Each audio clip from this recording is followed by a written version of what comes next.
Welcome everyone to this Children in All Policies webinar, where we're asking the question, are we selling children and adolescents a lifetime of ill health? I'm Alice Roberts, Professor of Public Engagement in Science at the University of Birmingham, and on behalf of Children in All Policies 2030 or CAP-2030, I'd like to extend a warm welcome to all of the experts on our panel and to our audience who are joining us from around the world. Thank you very much for coming along to this event. We have a fantastic range of experts for today's webinar, and they represent diverse backgrounds and expertise, and I'll be introducing each of them a little later. Our event host is a new organisation called Children in All Policies 2030, and it's focused on placing child and adolescent health and well-being at the centre of policy making and governance in order to help achieve the ambitious goals of sustainable development and provide every child with a healthy future. In our first CAP 2030 webinar, we focused on the challenge of climate change. In this second seminar, we're looking at the issue of harmful commercial marketing to children's health and well-being. After we've heard from all of our panelists, we'll have time for some discussion, and we'd love audience members to join in with that. You can add your questions to the chat box as we go along, and we'll also be opening the floor to audience questions at the end of the presentation. But first, we're going to show a short excerpt from a documentary film on the new threat to children's health, as identified a little over a year ago by the WHO-UNICEF-Lancet Commission of Experts. なんでこんなにたくさんの宣伝が私に向けられているの? I see a lot of ads for alcohol. Champagne, beer. Más de comida rápida en la tele. 私はそうしてると思います。I don't think it should be allowed.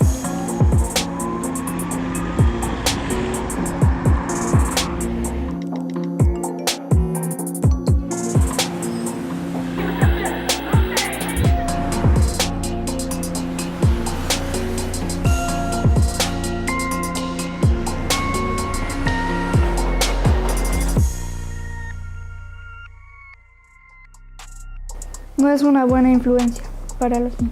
なんで私こんな悪い宣伝とか見てるの? It's like trying to melt your brain. Say, I want that right now. Lo hacen ver saludable y pues, en realidad no es saludable. Laat lyk dit lekker, tasty and crunchy. Ya vi fundisaban tan smoker. They make the burgers look amazing. Porque se supone que, no deben de mentir a las personas. They need to start showing healthier things. Abang guti bekan sama advertan kona and then befara amanye about school. If I was a parent, I would take them away from the adverts whenever they come up.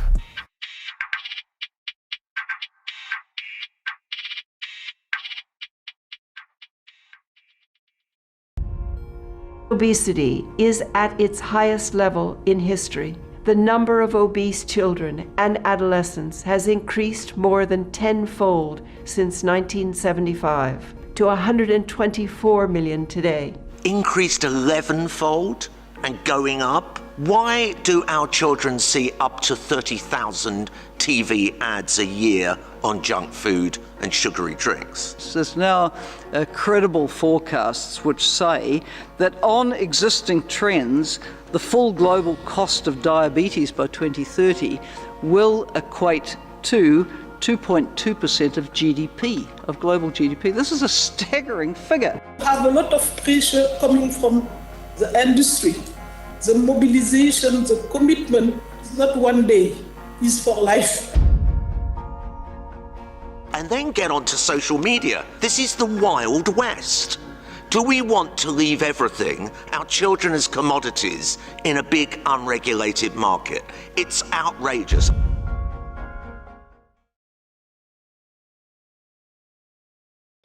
Well, that video certainly helps set the scene and gives us a bit of an overview of the issues and the impacts. The documentary follows that major WHO-UNICEF-Lancet report that I mentioned on child health and the future for children everywhere.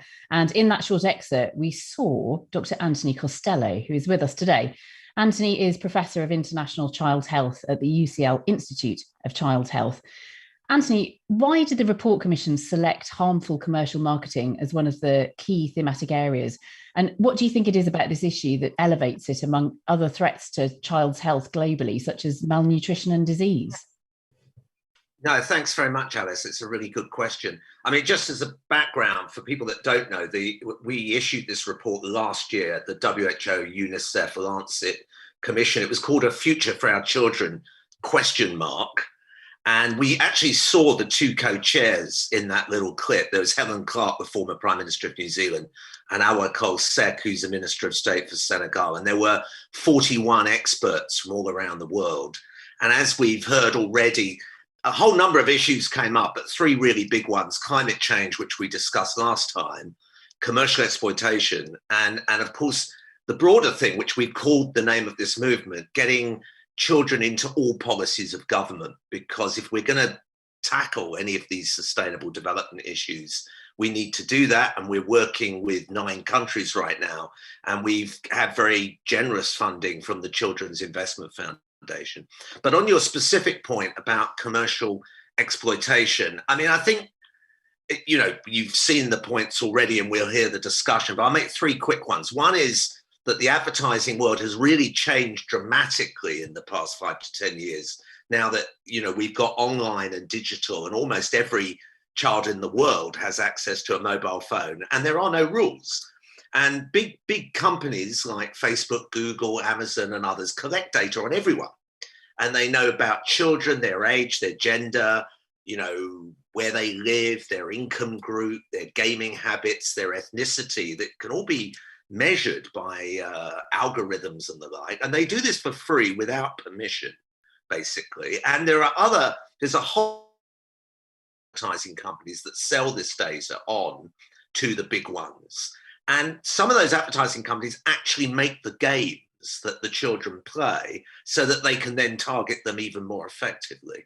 And none of it is regulated. So, you know, one of the things we're hoping to do is work with the various people and states about adding an optional protocol to the UN Convention on Children's Rights that will enable some level of legislation to be introduced by, you know, nation states.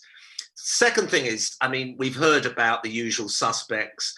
Women as well as children are targeted around formula milk issues, and we'll talk about that. I'm sure we're going to talk a lot about junk food and sugary drinks. I was really delighted that Cristiano Ronaldo, the Euros, went viral because he actually removed 2 well-known sugary drinks from the press briefings at the football, and it caused a big stir. And of course, you know, we've heard about the obesity pandemic, but also alcohol and cigarette advertising is massive, particularly in low and middle income countries where they're trying to build their markets, making a lot of money. The third thing I'd just add, and I don't know how much time we'll have to devote to this, but are new issues, gambling. I mean, the Premier League is smothered in gambling ads all the time, all the shirts of players and the like. And then you get into the much more really sinister areas of sexual exploitation, grooming, trafficking, and, you know, over-sexualized ads that are targeted at boys and girls, access to pornography. And even I saw this documentary, as you may have done last week, on ISIS brides. You know, there was a 15-year-old girl in the UK who was groomed and targeted. She went to Syria. She ended up in basically a forced marriage. She had 3 children, all died. She's now been stripped of her citizenship by the UK, and she's sitting in Syria with nowhere to go. And I mean, this is a real big problem. So there's no easy problems to tackle. You know, these are not easy to tackle or solve, but we believe that children need stronger protection, and they need to get that as soon as possible. And that's what we're going to talk about today. Anthony, thank you very much for that introduction to this topic. Now, we are going to be focusing on diet and health today, but it's clear that the issues are much, much wider than that as well. I'm delighted as well that we're joined today by Dr. Chris van Tulleken. Chris is an infectious diseases doctor at UCLH and one of the BBC's leading science presenters, having worked on many flagship health and science programmes. And quite a lot of his work has focused on children's diets and health, including the recent BBC One documentary, What Are We Feeding Our Kids? And he has a podcast launching this week also looking at this issue. Chris, Anthony mentioned the huge and growing problem of childhood obesity. And I think I'm right in saying, I think I saw Anthony saying this in the video, that the rates of this have increased 11-fold over the past 40 years. So can you tell us a little bit about what you've discovered about how marketing is affecting what children are consuming and then how that in turn affects their health? Sure. Thanks for that lovely introduction, Alice. I should say it's a real honour to be on this panel with these people, many of whom I know and all of whose work I know. Marketing is the lens through which to see this problem. I used to, I've broadcast over about 15 years about weight and diet and health. And my basic message has always been one of personal responsibility. I've never thought of it in that way, but I told people how to lose weight. And gradually, as the years have gone by, you've realized, I've made all these programs. It hasn't made any difference. And exactly as Anthony has pointed out, we now have some of the highest rates of adult and child obesity anywhere in the world. And it's entirely because of marketing. We set out to make a program about child obesity called What Are We Feeding Our Kids? And we were going to portray the child obesity pandemic as this complex, multifactorial problem. It's genes, it's culture, it's psychosocial, neurobiological, it's environmental. It's very complex. And we're going to make a very complicated program to untangle everything. As we started doing the research, really it became clear there is one single cause of the child obesity pandemic, or one primary cause, and that is the marketing of a substance called ultra-processed food. So ultra-processed food makes up 60% of what, on average, we eat in the UK. Most children in the UK start their lives on a diet of 100% ultra-processed food, infant formula, because we have some of the lowest breastfeeding rates in the world entirely due to industry. And many, many children eat 70 to 80 to 90% of their calories from this kind of food. So what is ultra-processed food? Well, it's been described in lots of different ways. There's a very long formal definition. It was described initially by a Brazilian team in about 2009. And it's essentially an industrial formulation to make an edible substance. But the shortcut, if you're a consumer, is it's going to be something wrapped in a plastic pack with an ingredient you don't have in a domestic kitchen. So something like soy lecithin, maltodextrin, a humectant, a stabilizer, guar gum, xanthan gum, all these things that have become very normal to all of us. And we're very, very sure from now a huge amount of data that this is the substance that drives overweight and obesity. We know this from epidemiological data, and we know this from an amazing clinical experiment. All of it boils down to this very hard to understand idea, because we're all steeped in nutritional profiling. We all think it is the fat and the sugar in our food that cause the ill health effects, along with the lack of fiber and too much salt. And in fact, when you control for fat, sugar, salt, and fiber, the processing is the major thing that drives the problem. If you make a lasagna full of Parmesan cheese and a lovely bechamel sauce and fatty mince and sheets of pasta at home, it will not drive obesity in the same way as a nutritionally identical ultra-processed microwavable lasagna from a supermarket. Maybe the best way of getting your head around it, I always think, is that 0-calorie drinks are associated with at least not weight loss and probably weight gain. And so there is something about the processing and the marketing and the intention of this food that causes this increase in weight. It may be because it's soft. It may be because of where it's digested in the gut. It might be the additives inflaming the gut. It affects the microbiome. It's not, we think, solely to do with the fat, salt, and the sugar. But the best way of thinking about it is this is food which has been iterated through a marketing process that it is designed to be overeaten. We have far too much food in this country. We have for a long time. And so to sell more of it, to have growth as a food company, you have no choice but to design foods through focus groups and market them in such a way that people will overconsume them. And the other thing we know about people who live with overweight and obesity is those people, and I am one of those people, we do eat more. As we gain weight, we eat more. Our hormones become possibly permanently dysregulated.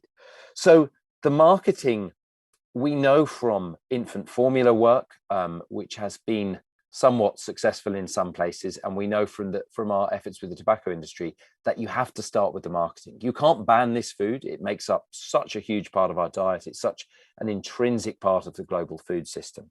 And so I suppose the single change I would love to see is a ban on the marketing of ultra-processed food. I think the jury is now in on that evidence, and I'd like to see it banned. I'd like to see warning labels on the packets. We can now say, we have enough evidence to put a warning label on a packet, as they do in many South and Central American countries, saying this food is linked to cancer, metabolic disease, and will increase your rate of weight gain. So that is what I found out about ultra-processed food. Thank you very much, Chris. And it's really interesting that, some countries are already responding and being proactive in putting those labels on food. Do you think, just to follow up on that, do you think that is having an impact, that the labelling is enough? There are some signs, and there may be people in this discussion, Alicia particularly, may be able to better speak to this than me, that yes, if you label food, that at least a consumer then has some choice, or at least they have an illusion of choice. The way at the moment, we don't have a way of labeling unhealthy food in this country. We think we do, but we really don't. The traffic light system, if I look on my pack of chocolate flavored breakfast cereal downstairs, it's green, green, red, red. Now that's not a traffic light. That does, in terms of, if we're going to extend that metaphor, what would you do at that traffic light in a car? Do you drive? Do you drive slowly? Do you drive every day? Do you drive for breakfast?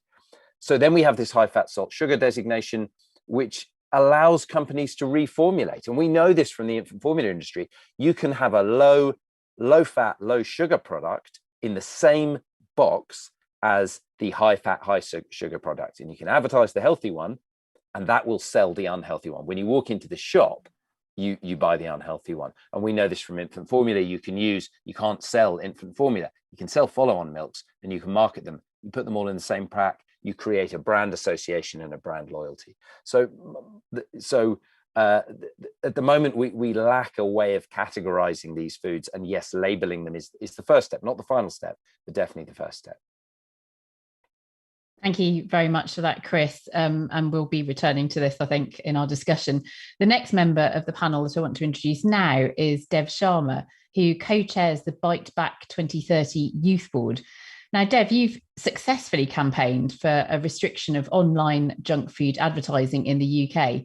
Can you tell us about why you chose to take action, why this was important to you, and also why you think it's important for policymakers to be listening to young people? Firstly, thank you for introducing me. It's an honor to be here in front of so many inspiring guest speakers, so many people that I've looked up to. And thank you. Why we campaigned successfully on junk food marketing with the help of people like Chris, Lucy, all these people who really supported our campaign. But I'm from an organization called Bite Back, which is a youth-led charity. It's a youth-led campaign which aims to revolutionize the food industry and halve childhood obesity by 2030. So we really feel like young people have not been in the conversation enough. We feel nothing about us without us. We think the conversation regarding children's health has always been adults speaking about what they think young people care about, what they think young people should eat. Bite Back say, let young people be part of the conversation. So over lockdown, a lot of the young people in our youth board, which is the group which runs the campaign, kind of realized that our feeds were being bombarded with junk food ads. We realized that when we were scrolling down Instagram or we were on social media and looking at influencers, it was junk food. That also kind of coincided with the rise in everyone living a digital life and being more on social media, being more on their phones. So we thought, like, are our suspicions correct? Like, is this true? Like, is there some correlation between junk food marketing and children's health? So we hired this independent expert to do an expose to see if our suspicions were correct and to see if junk food marketing really has an impact on young people. We found out that using the government's own consultation said that over 15 billion junk food ads were seen by young people in the year 2019.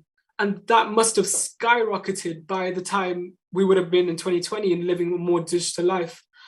There were amazing statistics, like if we introduce a junk food ban restriction, we will add 125,000 extra years to the lives of British children, which is incredible. And we thought we have to campaign for this. That's saving the NHS money, that's saving the NHS, that's saving lives. Why have we not thought of this? Then we started campaigning for junk food marketing.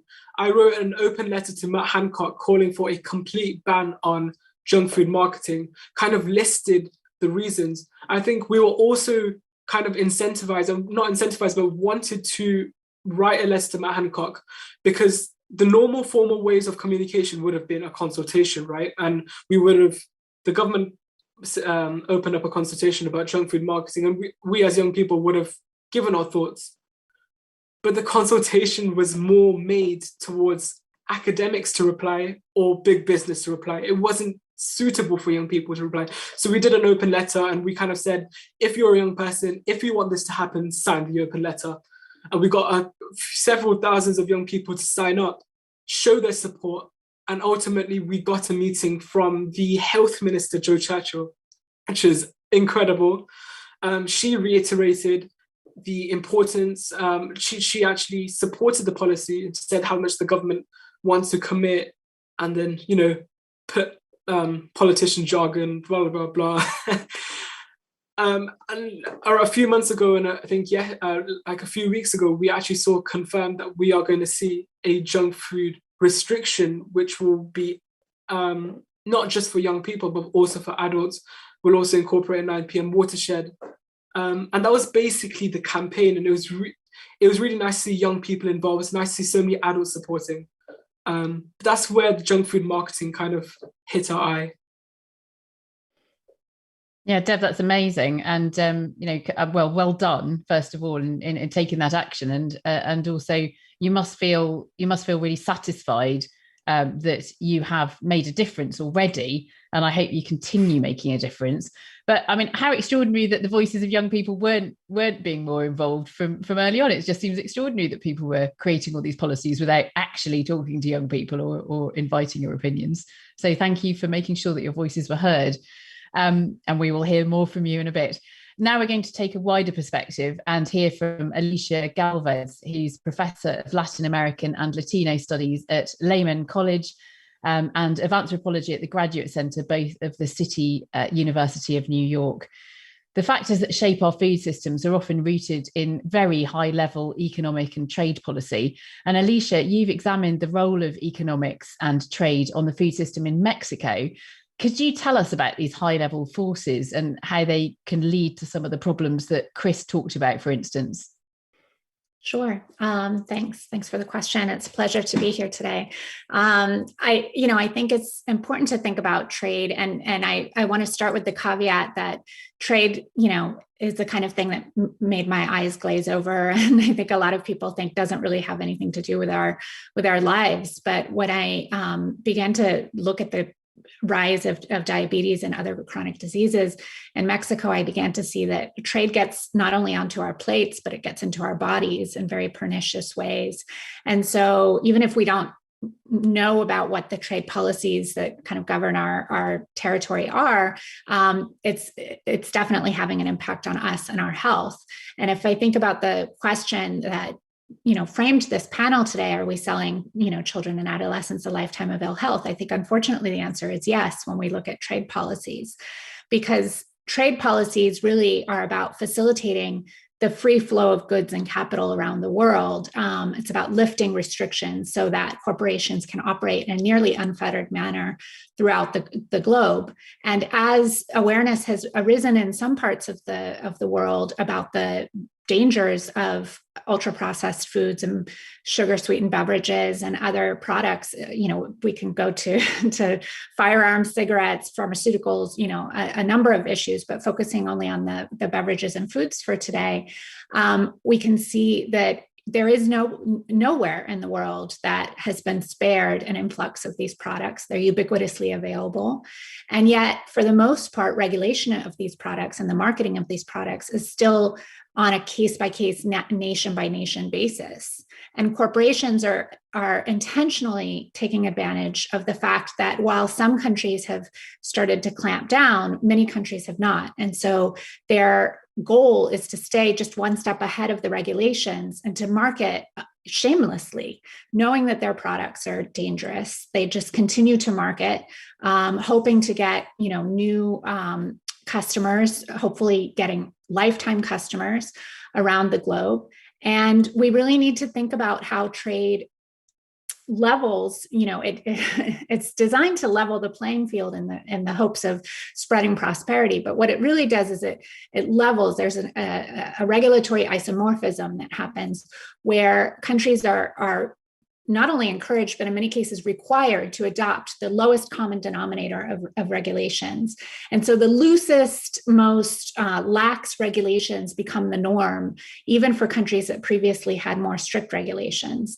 And so we need to think about this in a global fashion. And I am encouraged by the work of CAP-2030 and others who are trying to really think about what would a systemic and structural protection of children and adolescents globally look like, and how can we put up a united front against these corporations. Thank you very much. I mean, it's extraordinary, isn't it, that there's this kind of global system going on that presumably countries are really struggling to deal with and bring in regulations. Now, we've talked quite a bit about regulations, and I wonder if we could just open up to a bit of discussion here. And I wondered if any of the rest of the panel would like to ask a question of Anthony or Alicia or Chris or Dev at this point. So let me know if you do. But I wondered what the challenges are that government and health agencies face when they're pushing for regulations and reforms to address some of the problems in harmful food marketing. So what are the main challenges for governments, do we think? Who would like to start with that? Alicia, yeah.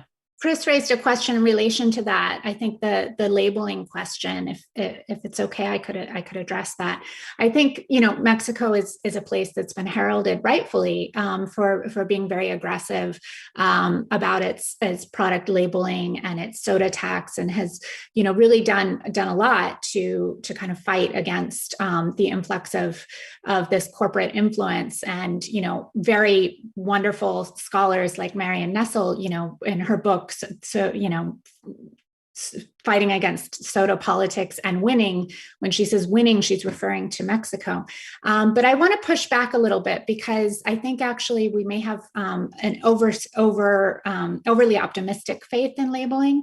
I think labeling essentially is still a solution that's premised on the assumption that it's personal behavior and decision making that happens at the household and individual level that's going to turn the tide on the chronic disease epidemic. And I think what really needs to happen is a larger structural policy, because labels, as Chris noted, can be confusing. The stoplights might, not be clear.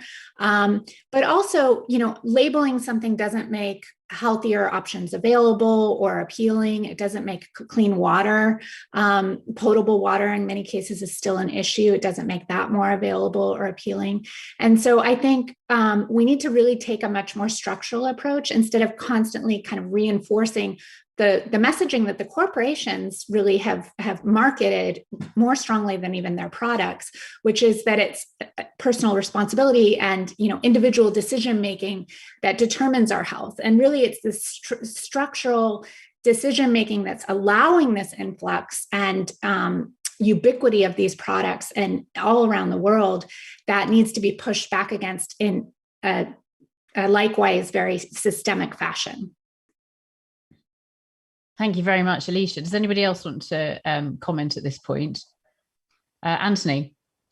Well, I agree with Alicia in that there is a much broader political economy here, isn't there? Whereby, basically people want to defend free markets, and there are lots of politicians that want to support that and say, listen, food's a good thing, it's up to the individual.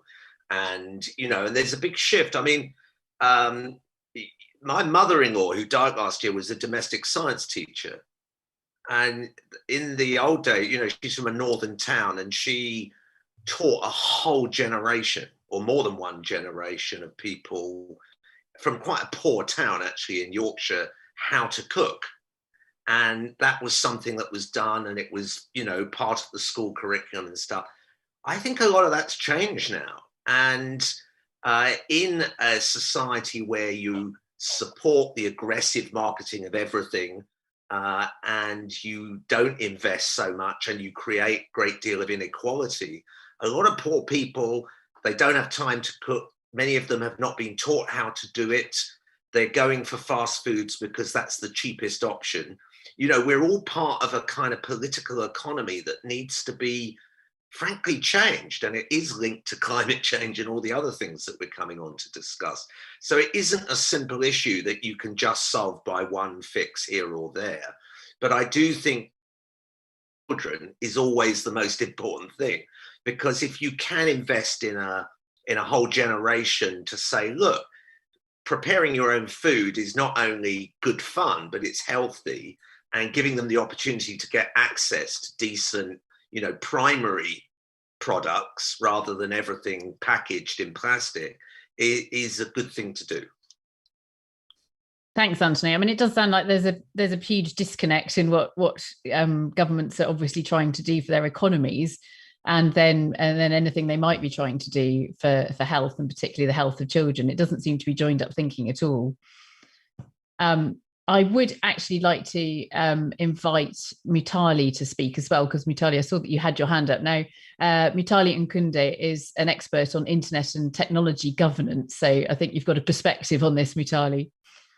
Yes, and just very quickly going back to the prior prompt, I would like to also introduce the way marketing has been used to shape culture amongst poor and Black and brown communities across the world. A good example of that is Coca-Cola in South Africa during apartheid.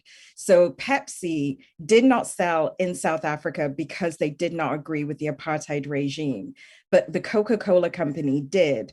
And what ended up happening as a result is, to this day, Coca-Cola outsells Pepsi in South Africa because they saw it as modern, they saw it as American, when in actual fact, there is an abundance to access of clean water. So when we're talking about marketing, it's not just eat this food, it's delicious. It's eat this food, you will be strong. Eat this food, you will be free. Eat this food, you may be more American. And that's the cultural aspect, is something that's really dangerous because that drives behavior.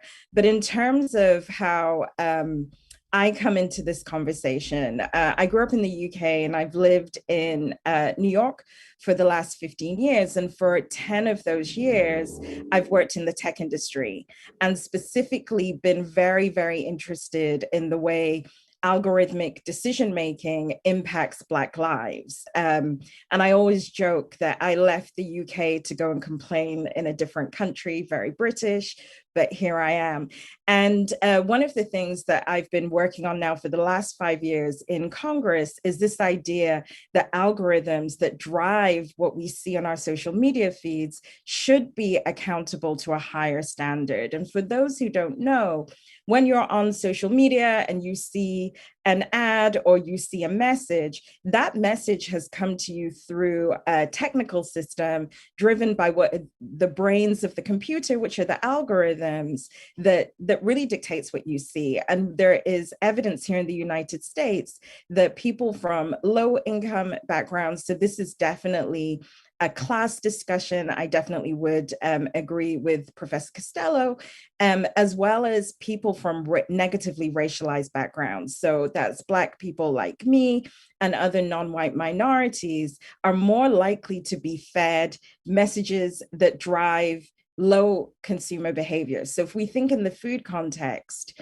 there's an issue on our platforms in the United States called dark patterns. What happens is that once the social media company has a profile of who you are demographically, it's going to drive particular advertising. So fast food for folks who are Black and brown, jail ads as well. I have no criminal background, but I have received my good fair share of jail ads during my day, as well as opportunities to rent rather than buy. These are all particularly classed. Where there is an issue with children is that children are held hostage to their parents.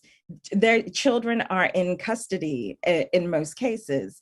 And if you are a child whose parent puts your picture on social media, who upstates the world with everything that you see, what they're also doing to advertisers is letting them know and priming these online advertisers that the minute you have your own profile, they know your age, they know where they live, they know what you like because your parent, your grandparent, whomever has posted every single thing that you ate from the minute that you came, that you came home from the hospital, and they are absolutely primed.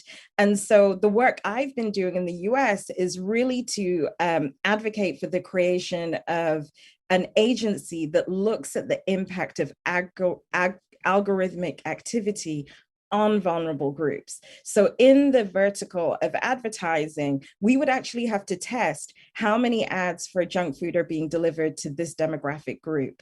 What are the impacts of these ads, and can we ban that type of advertising? And we do have precedent for this. If we look at the movement to drive, I was going to say cocaine, I meant cigarettes. Cocaine too, don't do it, kids, it's bad for you. But for cigarettes, out of movies here in the US, there is something that we can do here. And I always argue that big tech should be dealt with in the same way that we've dealt with big tobacco across the world. And children are citizens, children have rights, and they should be protected. And the last thing I'll say is if you are a child over poster, stop immediately. You are putting your children in danger. Mitali, thank you very much for that. I mean, quite horrifying, actually. But I thought there was something really interesting what you were saying there about this intersection between problems with racial bias and then profiling people by demographics. So do you think we should be viewing this as a civil rights issue as well as a children's rights issue? I think if we're going to have children in all policies, we should definitely also think about the fact that children live multi-identity lives. Dev is a child, Dev is somebody, I don't see Dev's pronouns, but Dev is going to have a gender identification, Dev is going to live somewhere. To conceive of Dev as a child without looking at all the other factors that make up Dev isn't really to serve the unique needs. In the same way that I identify as a woman, I am also a Black person, I also live in a particular part of the country, I have a class positioning. To have policies that don't look at how systemic racism impacts me is not to serve me completely. And if you happen to be a Black child living in a low income community, you have a whole host of other social determinants of your health, one of which is this online component, and you're more likely to be fed junk food. And the way that they feed it is through culture. So going back to what I was saying before, it's cool to have a 0-calorie drink. I personally, as a child of a pediatrician, think any 0-calorie drink that isn't water is ridiculous. But there is a whole industry of 0-calorie drinks in plastic. So you're killing whales and getting calories. As I said, I'm a professional complainer. I will stop here. I could go for days. And we're all nodding along and crying out in agony at the idea of 0-calorie drinks in plastic bottles, that when you could just be drinking water out of the tap. We have widened out the discussion now via this introduction to our panel to focus on children's rights.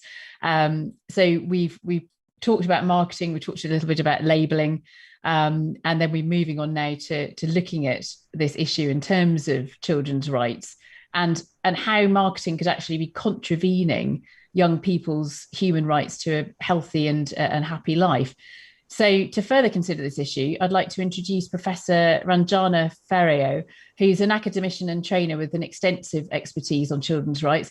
Ranjana, could you tell us a bit more about this problem of marketing then, and how framing it around children's rights could actually help us to address it?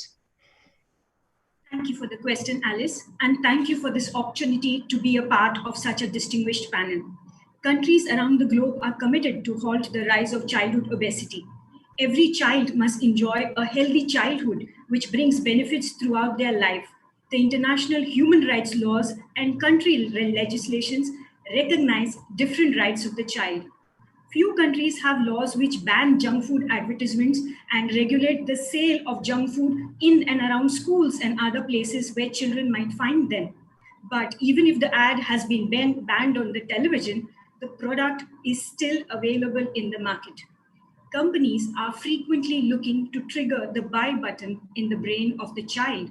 Children remain vulnerable.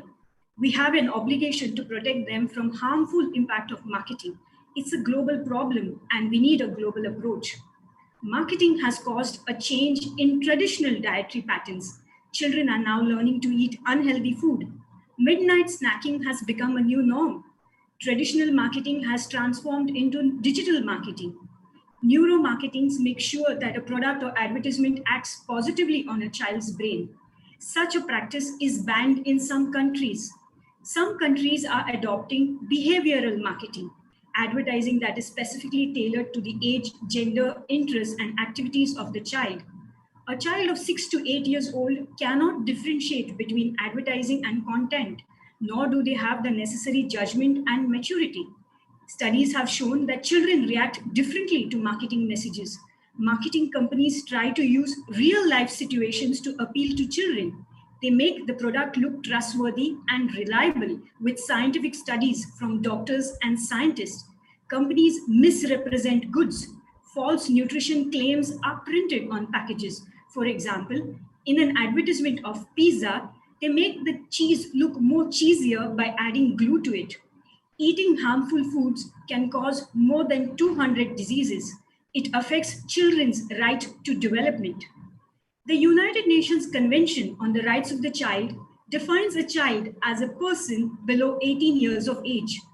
Available research studies have focused on marketing to younger children under the age of 12.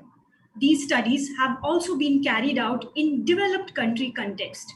Marketing targeted to older children in the age group of 12 to 18 years and adults often reaches younger children. A narrow defined age range may not help to protect younger children. The problem here is there is a change in values in children. Advertising convinces a child that it is more important to have than to be. Children are made to feel they will be valuable and successful if they buy the product. Children are being exploited. The child is treated like a commodity. Child celebrities are used to promote products. Children are exposed to a wide range of products. Data collected during the pandemic revealed numerous websites are selling sex toys, child pornography. Children are buying dating apps, gambling apps, alcohol, tobacco, and drugs. A child's safety is compromised. Most fast food companies require details from the child. This data is used to market specific products to the child. The right to privacy is violated.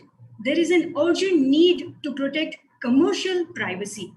The Convention on the Rights of the Child does not have an article on the digital rights of children.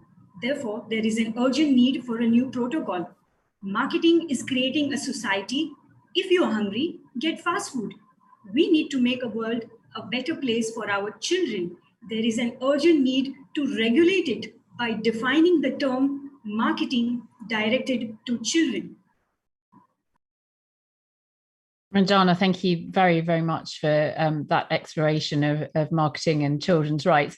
Now I'd like to bring in Dr. Raoul Mercer, who has a huge amount of experience as a paediatrician and as a researcher working on children's health and also their right to health, and particularly focusing on South America. Raoul, how do you think that focusing on harmful commercial marketing as a human rights issue could help us to address this problem then? Okay, well, again, it's my pleasure for being here. And thank you, Alice, for your question, and also for being you with us and for your permanent support of CAP-2030. So, as a social pediatrician and child's advocate in Latin America, I consider that integrating the perspective of harmful commercial marketing is central for several reasons. Children, as our colleague Ranjana mentioned before, and some of my comments are aligned with hers, children do not have the ability to recognize the potential harmful effects of the products they consume, and if they do, they don't have the ability to confront the powerful marketing strategies of the companies. The effects of different products through their consumption or inducing risky behaviors exposes children and adolescents to potential damages in the short, medium, and long term. Part of the consequences that we observe in terms of non-communicable diseases on the adult population, they have their roots, their beginnings during childhood, time at which habits and patterns of consumption are built and established. The experience developed over the decades by the WHO and UNICEF on the commercialization of breast milk substitutes imposes a way for us to make the rules of the game transparency between companies and consumers.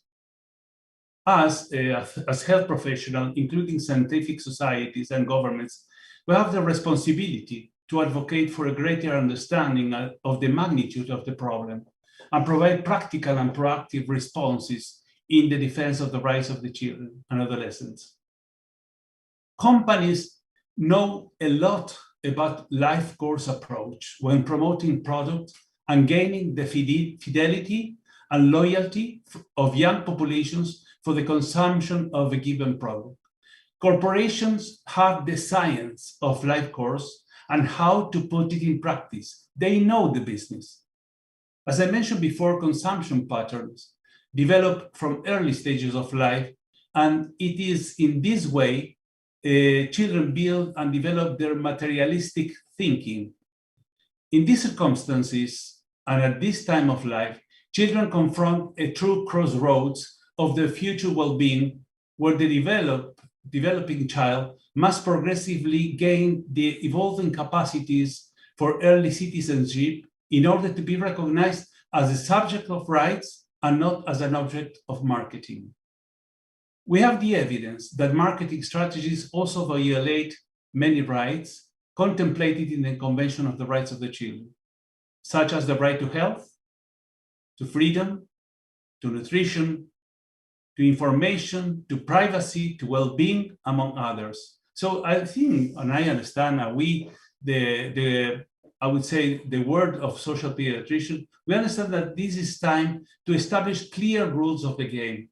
We are not confronting the power of companies. Actually, we don't have the power to do this, but governments do have. Simply, we appeal to consider the ethical dimension of the market's regulation established by the states that must be assumed, followed, and respected. So we are facing an increasingly materialistic world where people are recognized for what they have and not for what they are or represent. Children are exposed to these disruptive patterns of socialization, making them involuntary recipients of current challenging contexts. From my perspective, this important event, today's event, is an invitation to the co-responsibility on the part of the states, on the United Nations system, on the academic institutions, corporations, mass media, families, and communities to protect and guarantee the rights of the children, fundamentally the right to be healthy and to freedom. And as a member of the working group of commercial determinants of child and adolescent health within CAP-2030, we have established a commitment and work agenda to achieve some of the objectives. Thank you. Thank you very much, Raul. And I'd like to bring in Mutali Nkonde again at this point. We've already heard from Mutali. She's the founding CEO of AI for the People, which is a non-profit communications agency whose mission is to eliminate the underrepresentation of Black professionals in the American technology sector by 2030. She's also, as we've heard, an expert on internet and technology governance. And we've talked a little bit already, or you've talked a little bit already, Mutali, about algorithms. But I wondered if you could tell us how you think that policymakers should be adapting to this rapid technological change in order to protect children. I think policymakers need to become more comfortable with science generally. I'm speaking certainly from the American context, but I think that this could be applied to the UK too. Because one of the things that I found in my own policy work is there is a real reticence around really engaging with how tech companies operate, really thinking about the engineering. And I'm assuming that that would be the same thinking about the biology.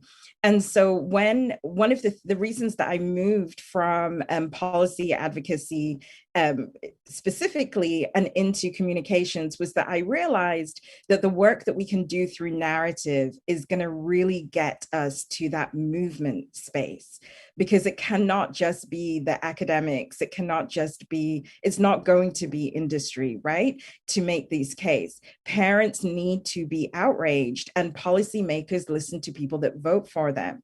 And so I really appreciate the work that Dev and the group of your, I think what you did, Dev, was really provide a roadmap for the rest of us to follow. We should in fact be thinking about the most impacted groups, taking on their agendas and creating pressure for this. And I know that when I was speaking about algorithms, people got really excited, self-driving cars, the AI to do this, AI to do that, but actually thinking about how our food systems are impacted was something that had not really come to them, because they didn't realize that the algorithms that I'm describing drive every single process, including agricultural processes.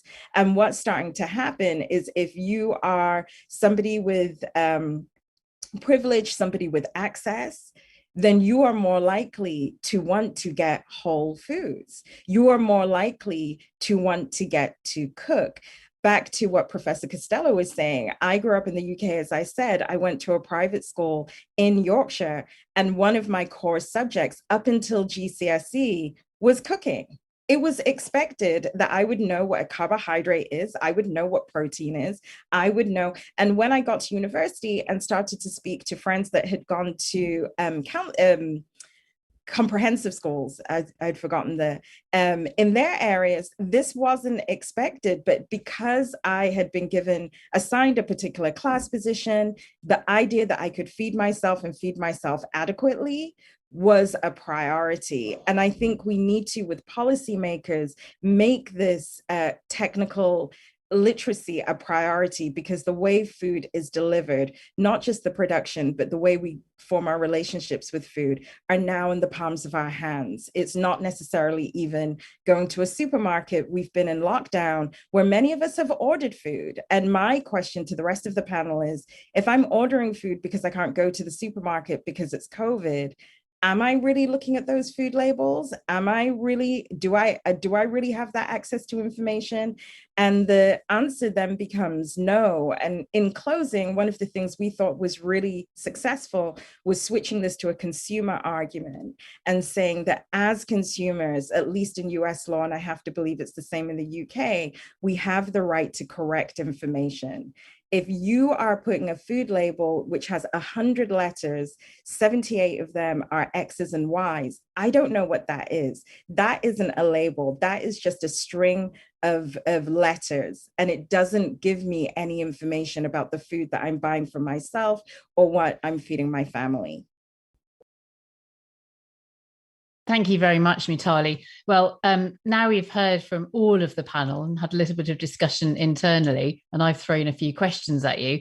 We're going to bring in some questions that are coming in from our audience online. Do keep those questions coming in. There was an interesting one on labelling. We've talked about whether labelling is valuable or not, but there was a question about whether the labels are actually reliable in the first place. So how reliable are the labels showing red, green and amber for fats, saturated fats and sugar? Are they reliable? Can we trust them? Chris, I wondered if I could start with you. Sorry to pick on you. No, that's fine. We can trust the nutritional information.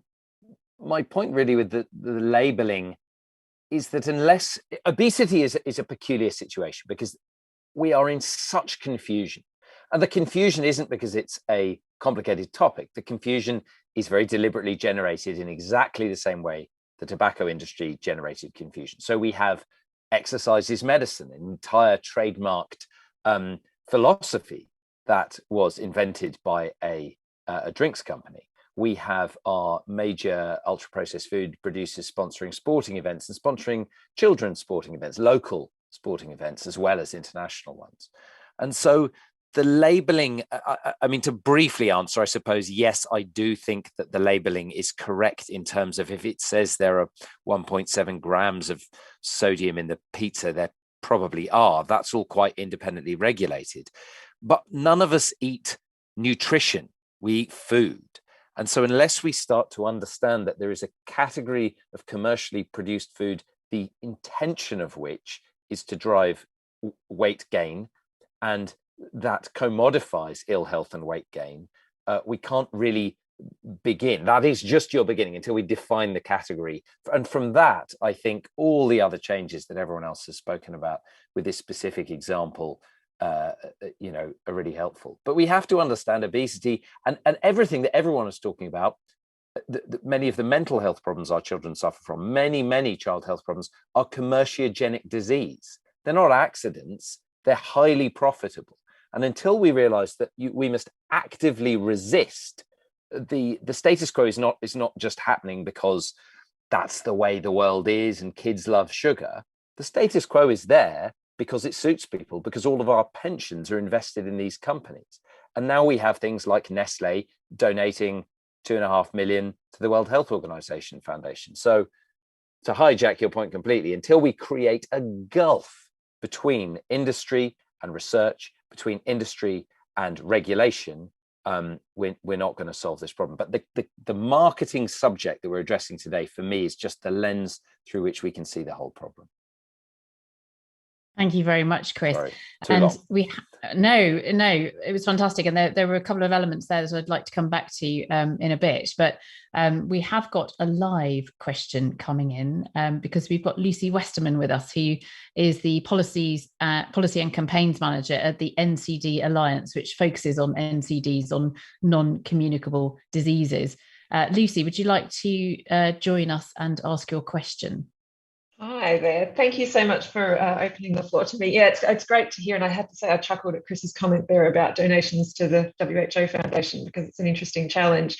My name's Lucy Westerman. I'm a mum to teenage sons. I lead the Global NCD Alliance's work on policies to prevent chronic diseases, so like tackling marketing of unhealthy products. And my comment touches a bit on Alicia and Anthony's points made earlier about how to approach marketing of these products and practices by breaking out of these national silos and issue-focused silos. We've referred to tobacco and breast milk substitutes, but these are much bigger cross-cutting issues. I think local rules are really important. I was first outraged as a mother at my lack of agency when my 4-year-old son was handed a sugary drink branded Cricket Top and then asked to run around a field with friends and the Australian Sun. He was rather cute, but he was not consenting to being a brand ambassador. And now, he got his free community sport, but years later they pile that sugary chocolate product into their milk quite liberally. Such community sports sponsorship is still rife. It's everywhere. And they even weasel their way into schools. Today, they're teenagers. We're based in the UK, and they now tell me about sports captains who they admire guzzling soda on TV and press briefings, influencers who use their social media to spruik beer and vodka and vapes, belligerent pop-up ads across YouTube for snacks and for gambling agencies. They can't escape it. So yes, local rules matter, but a lot of the marketing that we're seeing doesn't come from their communities. It's landing on their screens from the other side of the world with people, strangers who don't care, who are manipulating their thoughts, as well as people who they admire and trust. So they can't escape it, we can't escape it, and we've just kind of assumed it's normal now. Like no one really wants to question it. I guess back to my question. I'd love a bit more insight about what we can do. What is the tool that we need and how can we work together to pursue it at a global level? We need member states, we need governments to want to do something about it, but as someone's referred to earlier, I think it was Alicia, around trade rules, how do we break down these silos around specific issues, around national approaches, and get protection of children and vulnerable people generally from unhealthy, unethical marketing with a broader umbrella approach before the marketing happens rather than afterwards? Thanks. Thank you. Thank you very much, Lucy. Alicia, would you like to start with that question? Sure. Great question. Thank you. I think, well, one thing is, we do have international mechanisms, right? So UNICEF, UN, any sort of global entity, WHO, have a major role to play. The Lancet has a major role to play. If we look at the 2011 first issue that the Lancet did on obesity, the first major, special issue, it was very systemic in its understanding of the rise of obesity globally. By the 2015 issue, it sort of had crumbled and had become, well, it's multifactorial, and there's, so many different factors, including, individual choices and individual education. And we really need to, push back against that, those of us who are in any sort of position to influence the policy. And efforts like Lucy was describing, parents need to collectively gather. We need to push back against stigma. If we think about AIDS and HIV and the role that pushing back against stigma played in pushing for research money and mobilization for a different kind of politics, we really need a global social movement that destigmatizes chronic disease, that pushes back against fat shaming and the notion that body composition is a direct result of kind of individual moral failings, which is really a coup that the marketing of corporations has achieved in helping us think that our bodies are largely something that we decide, and that policy has nothing to do with it. And then we need to push back against trade policies and get involved in it. In the United States, most trade deals happen behind closed doors. Congress is given fast track authority to negotiate them, and we need to say, as citizens, that we're not going to accept that these sorts of deals happen behind closed doors and are made to the order, custom ordered by corporations and their special interests. These are really citizen interests. And so I'm encouraged by the work of Dev and Lucy and some of the other things that have been mentioned here. We need to have those sorts of both very local as well as broad scale multinational social movements to push back on these kinds of policies. Thank you, Alicia. Does anybody else want to contribute here and think about Lucy's question?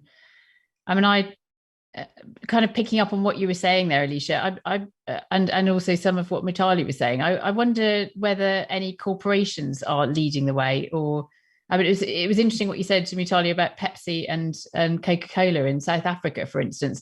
Do we see any corporations who are really kind of grasping the ethics of this and being pioneers and leading the way? You want to go, Chris? Mitali, if you come in first, then I'll go to Chris. Okay. And then Ranjana. Yes and no. I wrote an article in Harvard Business Review in 2019 where I made a challenge to companies generally that we have to rethink and realign our values. And I was speaking specifically about algorithms and thinking about the environment, that if we don't stop behaving in the way that we're behaving, we're not even going to have the earth that we have now. And using Flint, Michigan, here in the United States as a case study, where in the richest country in the world, there are Black poor communities that do not have access to running water. And that is a direct that's policy, but that's also companies, that's also industry deciding that those populations don't matter. I do think, just picking up on Alicia's point around movement, that movement's really important. But if we look at the civil rights movement in the United States, Brown v. Brown v. Board of Education, which was a landmark case that really pushed for the integration of schools in the United States, was the spark to what we saw in the civil rights movement. So another thing that I think is really important here is strategic litigation. We need to find incidents of harm where I'm interested in the internet, I'm interested in algorithms, but this could be any other vector where we can actually show harm, show that all of these adverts that have been shown are leading to this outcome, and it is harmful for us.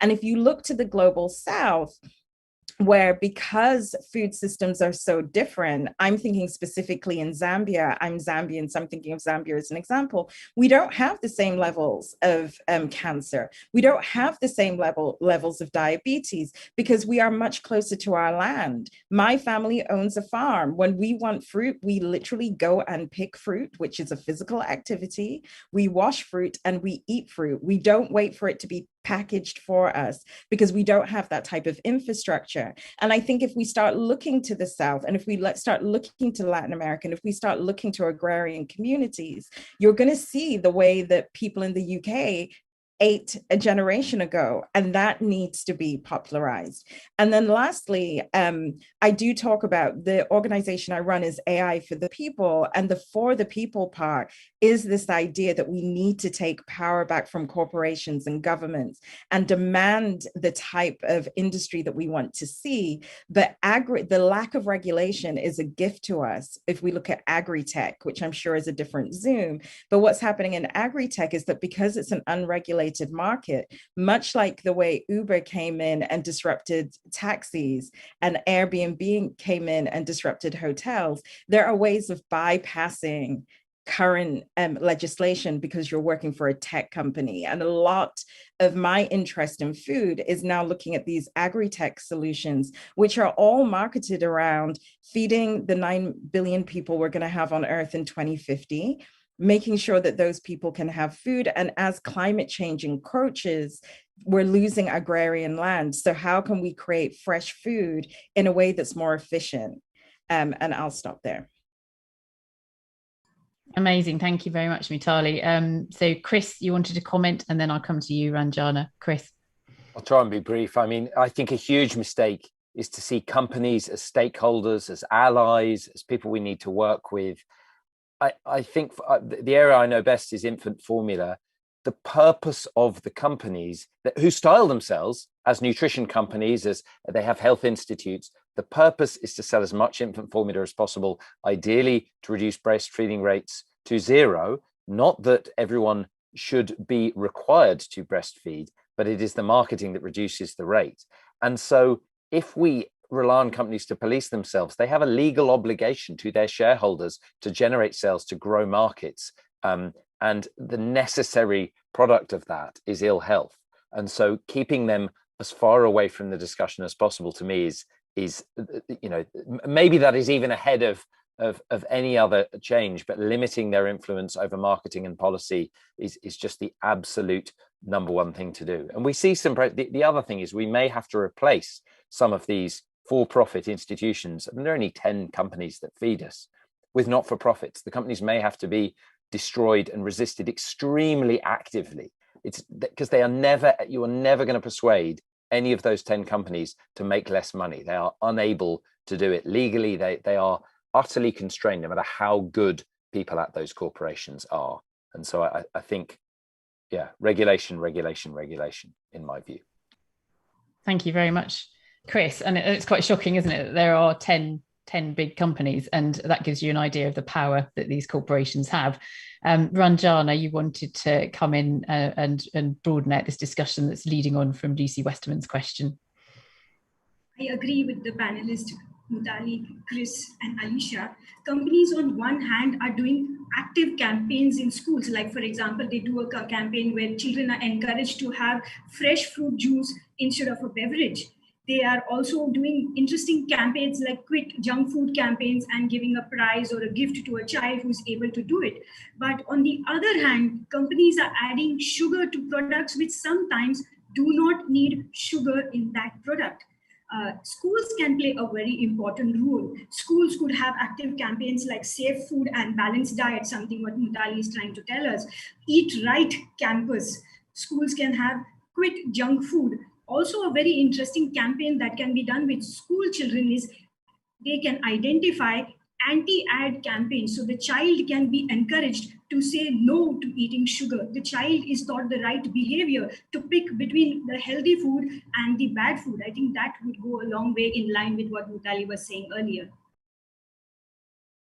Thank you very much, Ranjana. And we've got some interesting questions coming in from our online audience. Thank you very much to everyone watching and sending questions in. Keep them coming in. And we've got one here, which I think is probably one for you, Dev. Can schools play an important role in teaching young people to differentiate between adverts and other content, and to understand how marketing can influence their behaviour? What do you think, Dev? What is the role of schools in this? I think schools play a massive part in the development of a child. So I spend most of my life in school. My life after school is also talking about school. I think how Matali said, a solid curriculum around food to teach you how to eat well, a curriculum which teaches you how to eat healthy food, how to cook food, that doesn't exist at my school. I think you have to choose it, and hardly a fifth of students end up choosing it for their actual GCSE. Schools also have a massive role because you're at school for 180 days out of 365. So schools are feeding young people for 180 days a year. That's in the UK. They have a massive responsibility because they're giving you lunch. Sometimes they're even giving you breakfast. They have a massive responsibility to be feeding you good food. We've seen in the UK that the standards that there were aren't really fit for standard right now. Schools they don't fit to the 21st century. There needs some government work, there needs some policy work around school food standards, which I know is coming up with Marcus Rashford and his campaign, and I know that they're going to be working on that. Schools play a massive part. I wanted to also focus on another question, another topic point that we spoke about, and it was about labeling and traffic light labeling. I think Bite Back did a campaign around traffic light labeling when we first started around 2019, start of 2020. And we looked at different labels and we looked at massive brands. And how Chris said, there's 10 companies who are responsible for most of global consumption. So it's quite easy to really see which companies were the worst people. The problem with UK labeling is it's not compulsory. All companies don't need to participate. Secondly, the way that they do labeling is very unfair and doesn't really make sense. They say per one serving. Now, then you read the small print, that product actually contains 2 servings. So when you're having a chocolate bar could actually be 2 servings. Who has half a chocolate bar? I think they're very manipulative in the way that they show you what food you're having. So actually, and then you look at children's food. You look at what a child is having and a child's nutritional info. So you look at a yogurt that my younger brother would have. I have an 8-year-old cousin. He walked into the aisle to get some yogurt and it said green, green, green, green. I thought, wow, yeah, pick this up. This is healthy. That's green, green, green for an adult. That's not green for a child. There's ways that big companies manipulate what is on the label. They're not completely honest. And I think we need to come to a point where government policy dictates that, but also if we see a cultural shift within parents, within people, like we've seen with climate change, companies themselves will start to shift. And I think that's what we really see. It's a blend of cultural shift and societal shift, but it's also policy and government policy. Thanks very much, Dev. And does anybody else want to comment on schools at all? And because we haven't really talked about those, have we? We've talked about governments, we've talked about corporations themselves, and perhaps how they should be kept at bay rather than involved with this. Raul, did you want to talk about the role that schools can play? I have a couple of comments regarding the role of the schools. I agree with Dave in terms of redefining their role, because there were a lot of experiences in the region, Latin America, with healthy kiosks, but they were not effective. So we have to rethink different strategies that can reach a real change in terms of students' behavior.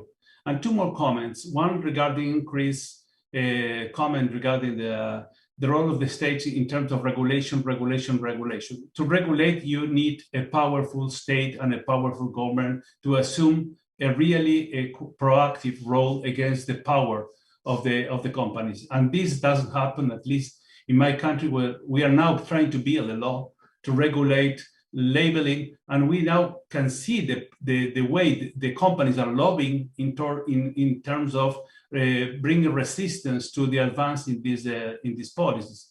And finally, just as a comment on Mutale, on the Global South, we have to rethink the Global South in context.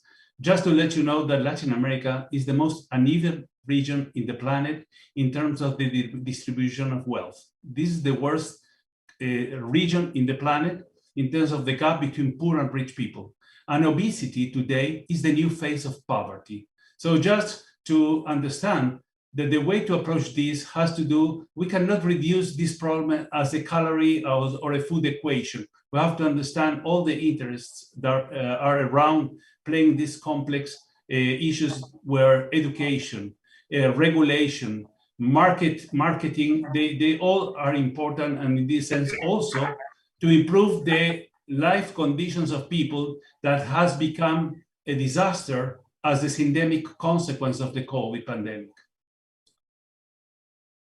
Thank you very much, Raul. Some more interesting points coming in from our audience. Charlotte Campbell asks, is the ideal and realistic scenario one where people can make everything they eat from scratch using basic ingredients, or that convenient food is more healthy and not so ultra processed? Is there some kind of balance to be struck here? What can we do with diets, considering that they are going in this direction of more processing? Who would like to start with that one? What should we be aiming for? Anthony? Well, I think look, food is a pleasure. I love eating, 3 times a day. It's fantastic. And, it's ideally food. The reason it's so pleasurable is, one, you want locally fresh food. Secondly, you want the social engagement. Nothing better than eating with family and friends. And thirdly, a celebration of culture. We all have differences, regional differences, and junk food doesn't fulfill any of those criteria, because most junk food is centralized, it's uniform, it's not fresh, it's not individual. So I think we can win this long term. I mean, I lived for 2 years in rural Nepal, 2 days walk from a road. And when I got there, I thought, oh my God, this is going to be a nightmare, because you just have to eat dal, rice, vegetables twice a day. And after 3 weeks, it's the best diet in the world. I mean, it's the most sustainable diet. It's absolutely delicious. And all the regional variations of India. And if you look at the carbon footprint of the Indian diet over all the rural traditional diet, it's fantastic. But now, of course, everything's noodles and junk and rubbish, and yet the best food by far is local. And so how can governments do it? Of course, you need regulation. But I think to quote the writer of the Indian Constitution, Ambedkar, he always said, educate, agitate, mobilize. And so we've got to educate people about how food is great, and traditional food and local food. We've got to agitate to ensure that you've got farmers markets, local markets, street food, opportunities for people to produce it, and also to regulate the companies so they're not just getting away with totally cheap, ultra-processed food. So it's a balance. But I think because, when you travel the country or wherever you go and you find regional differences, and you can buy, in bakers, for example, locally made confectionery, or not confectionery, pies or sandwich or whatever, as well as encouraging children to learn that cooking is really fun and really great, and you can make stuff actually quite cheaply if you know how, but then addressing all the poverty issues that Raul talks to. So it's a complex mix of carrot and stick, I think. Thanks very much, Anthony. And Alicia, I noticed that you've got your hand up again. Did you want to come in here as well? Yeah, I wanted to give a couple of tidbits of things that have come up. in the last few minutes. One is regarding the labeling. Dev was talking about how unreliable or misleading the labeling can sometimes be. I don't know if you all are aware, in the United States, there's no recommended daily allowance of sugar. The sugar lobby has ensured that we can have a recommended daily allowance of fat, sodium, all kinds of things, but there's no recommended daily allowance of sugar. So when you read the nutritional labels, it tells you how many grams of something there are in a product and then what percentage of your daily allowance that comprises. But when you get to sugar, all it says is how many grams, not what percentage that comprises. So that's just one example of the ways that the industry has really pushed to dull the impact of labeling in the United States. We can see in other places. My colleagues who work in nutrition and dietetics in Mexico have had their phones hacked with very sophisticated spyware. They've had their lives threatened. I mean, these are very high stakes games, and we can see the stakes as far as the corporations are concerned are very high. Related to the school food issue, and also is the solution for people to make food from scratch? I think we do need to think more imaginatively, and we need to get out of the box of individual behavior, which is the box that corporations want us to stay in. Dev pointed out 180 days a year in many places, or how many days children are in school. And in the United States, some schools have all but abandoned the notion of cooking school lunch for children.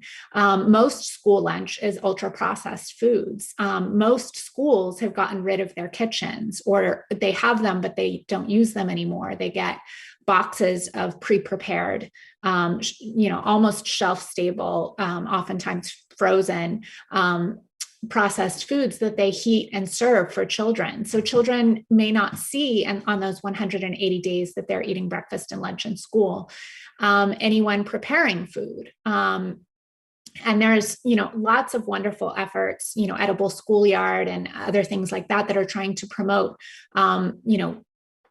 kitchen gardens where children can get their hands in the soil and, pick vegetables and prepare them. But those are still often completely detached from the bulk of the food that they're consuming.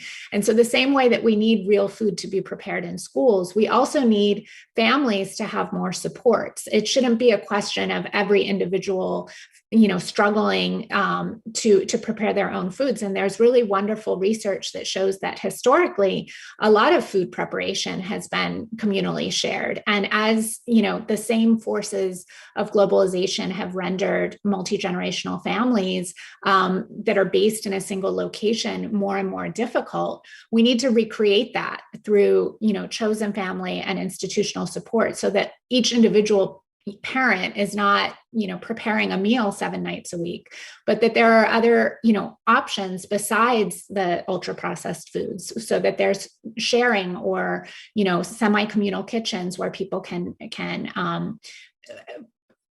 a $5 dinner and that's healthy and that's been prepared with love. Thank you very much, Alicia. It's really interesting in this discussion to have gone from the big global issues and the kind of level of the state, the level of corporations, right down to real solutions that we could be looking at on the ground. Dev, you had your hand up, I think. Yeah, I completely agree with everything Alicia said. And I was thinking of solutions that we could locally. What could a solution be to this issue? I remember growing up, I used to go to like a youth club, a government-funded youth club. Because of austerity over the past 10 years, over the past 5 years, they've all been slowly shut down. But I remember like a communal kitchen. There used to be an informal education on food. Families could come and make food. There used to be, because I live in a very diverse city where there's large Indian diaspora who cook, fresh food. They would come with their fresh fruit and veg. They would cook it. It was fun. I think a solution to this now that considering youth clubs are closed, is schools. And I think we need to move away from schools being places of education to more communal hubs. I think we as people need to look at schools differently because we live in a different world now. I think schools have a responsibility. We can make schools have more responsibility toward, like, young people can go to eat breakfast like they do at my school. They can eat lunch. Schools can be open till even evenings, and that there was this proposal for schools to be open till the evenings by the government, and to do activities, to do an informal education, to be like a communal hub. I know that a lot of people in my local community get a lot of information from school. At my primary school, they did it really well. So they bring in grandmas, local grandmas, to come in and teach culinary skills to young kids growing up. They have a garden at the back, and they also bring, like, grandmas come over every lunchtime, and they tell their grandchildren, this is that herb, this is that herb, this is rocket. And then they put it in the food and they eat it. And when you actually see the food in front of you and then you eat it, like, farm to plate, when you actually see it in front of you, you learn to appreciate food a lot more. You learn to love food a lot more. I think it also shifts us away from having only eat ultra processed food, that massive companies have pushed the narrative to only eat ultra processed food. It pushes away from that narrative to eating more homegrown. And I think Chris will agree, to eating more homegrown food at home, food that your parents make, things like that. So I think there are solutions. I think school play a massive part. Thank you so much for that, Dev. There's a couple of questions that I don't think we're going to be able to fit in because we're almost running out of time. But I think that they do cover ground that we've already covered. Although, actually, maybe I can just squeeze this one in. Can governments make healthier options more affordable? Because we're saying that access to fresh food would be great, but are we actually looking at something which is going to be more expensive? So can governments make healthier options more affordable or make them more attractive in order to counteract harmful marketing? So another idea there, as something to go along with regulation, perhaps. Is there a possibility for governments to get involved in that sort of thing? Mutali. In New York City, we have a scheme where if you're receiving the dole, or you're receiving government assistance, and you're getting help for food, you can actually spend that in farmers markets. You can spend that in high-priced kind of organic shops that are really expensive in really high net worth neighborhoods. They've also had here in New York community cooking and kitchens, because as was said previously to the last question, people want to eat food that tastes good. I am culturally an African person that believes in spices and that believes in just basically tasty food. There's no way that a lean cuisine or any of these other microwave plastic things even taste good for me. I would have to recook the food for it to be palatable. And I think what they did in New York very nicely, because people think of New York as the city, but we're actually a really big agricultural state. So what they did in New York was bring in local produce, bring in local herbs and spices, and do exactly what Dev said. This was local government. Another thing that happened during COVID, because New York was the epicenter of COVID in the world right at the beginning of the pandemic, is that they had a food system so that anybody who needed food could receive it, but it wasn't pre-packaged food. It was whole foods because we were in a public health crisis. And guess what happened in a public health crisis? We listened to the medical community. We did not listen to corporations. And one of the things that came through our public health protocols on the city level was this is not the time to be eating takeout. And even though I did, I'm going to put that out there, but this is not the time to be eating takeout. This is not the time. Your immune system needs to be better in case you get this virus. So we're going to give you vegetables. And those are just three really simple interventions that happen in pandemics. So we know that they can happen. We know that the money is there. Were happening prior to pandemic. And even now, I only shop from farmers markets and I try to make all my food, but it's very easy to me because they're everywhere in the city. And I think that they should be, if London is going to call itself an international city, and if the UK is going to consider itself a first world country, then in every locality, these types of policies have to be at play. Thank you very much indeed, Mutali. Now, I am going to have to draw this to a close, I'm afraid. It's been a fascinating discussion. I think we could have gone on all afternoon, but we are running out of time. So just before we end, I'd like to come back to each of the panelists and ask this question of them. And just for a very, very brief answer, if you were forced to choose just one thing, what do you think should be the priority for policymakers or campaigners or local government, as we've just been talking about there, to address this problem of harmful commercial marketing that we've been discussing today? So just one thing. Mutali, I'll come straight back to you for your one thing, please. Sorry, my doorbell rang. The one thing I would say to marketers is they have to stop. That was concise. Raul, what's your one thing? Well, after listening to you, I think that we have to recoup our lives in terms of understanding the value of the sense of foods. And in this sense, I expect that each of us that we are participating in this meeting and all the people that are in the audience, just to ask ourselves, what can we do in the different places, in our families, in the communities, just to raise the questions. I think that we cannot provide answers for everything, but just to raise the issue of marketing as a social awareness issue. Thank you, Raul. Ranjana, very briefly, your one thing, please. Authority which certifies the nutritional content of the food before it goes out to the shelf. Brilliant. Alicia, what's your one thing? I would end subsidies of soy and corn and other commodity crops that enable corporations to have so much money to spend on marketing. Dev, how about you? Your one thing? That's so difficult. I would ensure that school food is healthy, affordable, and accessible to all young people. Thanks, Dev. Chris, what's your one thing? That the individuals who are going to write the policies, the regulatory documents, are free from conflicts of interest and see this as a race and a struggle and a fight against the ambitions of industry. Thank you, Chris. And finally, Anthony. To work with nasty lawyers, because you need nasty lawyers to regulate the very biggest companies, but also to ensure at national level we make cooking compulsory in schools. Thank you, Anthony. Thank you, everybody, for those closing thoughts and for all of your expertise today. Thank you for our audience for listening. Thank you to the Lancet, who've kindly hosted the live stream on their Twitter account. And thank you for everybody who's joined in the discussion. Thank you for those who've sent in questions as well. We've raised a lot of important points, and you'll be able to revisit this webinar very soon on the CAP-2030 YouTube channel. So the recording of it will be up there. Please do follow CAP-2030 on Twitter as well for more discussion and more events like this and more action.